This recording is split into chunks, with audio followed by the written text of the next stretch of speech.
Hello, today I want to talk about some of these freemium cell phone and Facebook games that's been plaguing the market recently.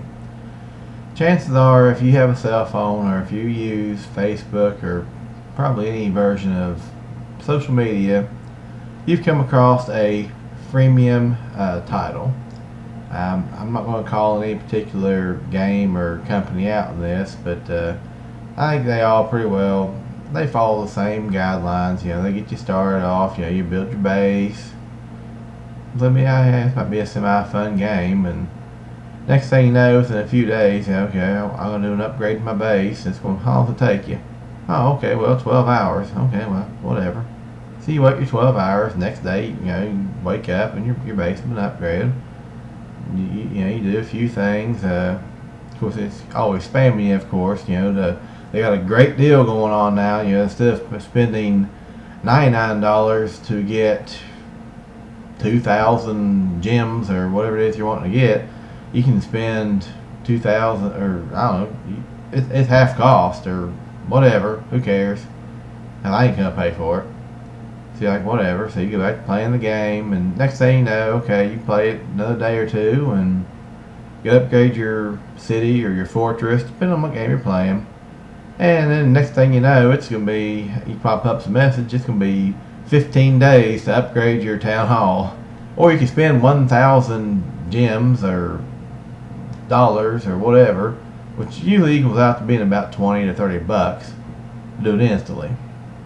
And then past that point, you start getting into, weeks, months. I mean, what the heck, man? Are people buying this? I mean, really? I could just imagine, being, so my gaming days started back when I was, my first game system was a Intellivision. A lot of people start with the Atari at my age. I'm 36. I was born in 1980, so most people probably would say they started with the Atari. But in my case, Dad was trying to get ahead of the times. He was going to buy the Intellivision, thinking that was going to be the new system. Of course, history taught us that the Intellivision it didn't quite make it, and then Atari a little bit farther, and I eventually did get an Atari. But in any case, I started with Atari. Of course, I worked in the Nintendo, Super Nintendo, on up through there, and I could just imagine if you went and told somebody, hey, I got a save game. It's going to take you to the end of the game, and for $50, I'll sell you my save game that takes you to the end of the game. They would have thought you was nuts. I mean, that would have been just absolutely just absurd to have tried to have done something like that. I mean, but that's what we're doing right now. Hey, you want to play this free cell phone game? It's freemium, and you want to get ahead of that guy. You want to get ahead of your friends. Well, just drop $50 here, and you can get a bunch of gems and speed all this stuff up. And hey, you'll be, at least for the next week anyway, you're going to be way above them. I mean, there's even been stories of these freemium games, people spending just thousands upon thousands of dollars. And again, I don't get it. I mean, if I was going to spend that much money on a game, and what's really sad about some of these games, I've played a few of them. I can't remember the name of it. It was a SimCity clone I remember playing on Facebook.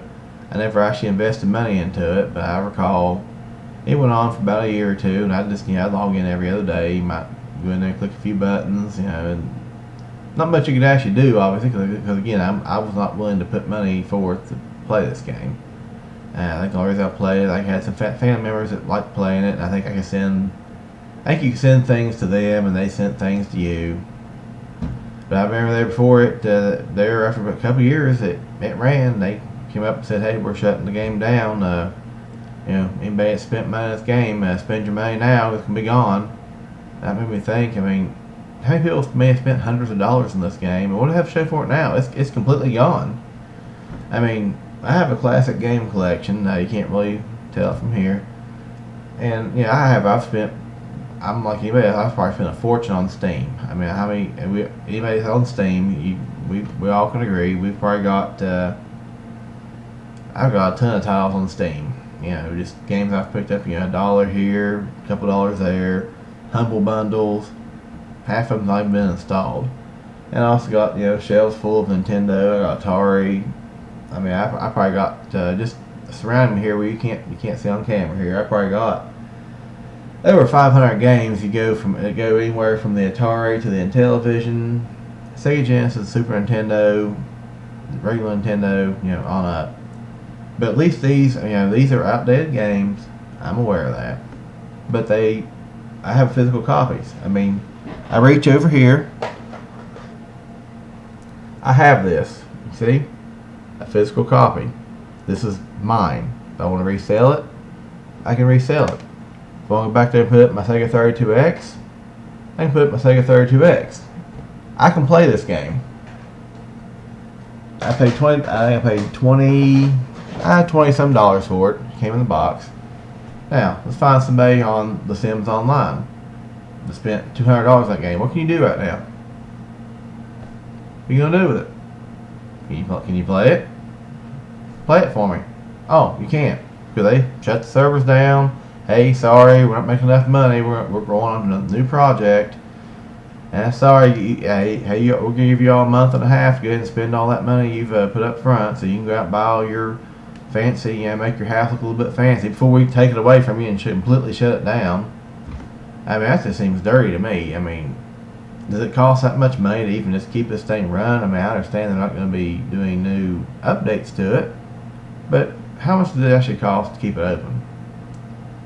Especially after people spent hundreds of dollars on this stuff. And maybe I'm just getting old. I don't know, but I don't care to spend money on gaming. I spend more than I should. My wife's always getting on to me. We should kind of bicker a little bit. I'll go on eBay or go to the flea market somewhere and I'll find a game that looks kind of interesting and I'll pick it up. But this game I don't already have, and again, it's a game that I know that it's mine. It is mine. There's no digital rights going to take it away. I don't have to worry about if my internet goes off, I can still play it. You plug it into I plug it into my Super Nintendo, my Sega, and it works. I mean, that's all there is to it. But I just want to talk to people about that. I really think that people need to, I don't know how much, if you got a lot of money to spend and that's what you enjoy doing, then by all means do it. But just take a minute to think about what you're spending your money on. How long is it going to last you? I mean, and do you really want to go out and drop $30, $40, $50, $100 on this freemium cell phone game or freemium Facebook game that's, like I said, where's it going to be at a year or two from now? I mean, chances are it's probably going to be gone. That's more than often enough. They just they come through, they make the money off something, and when things start to slow down, they quit and they start up another one and start the whole process over again. And it's kind of a shady way to make games. But I mean, I see it. Apparently, it works. So, just be smart. That's all I'd say.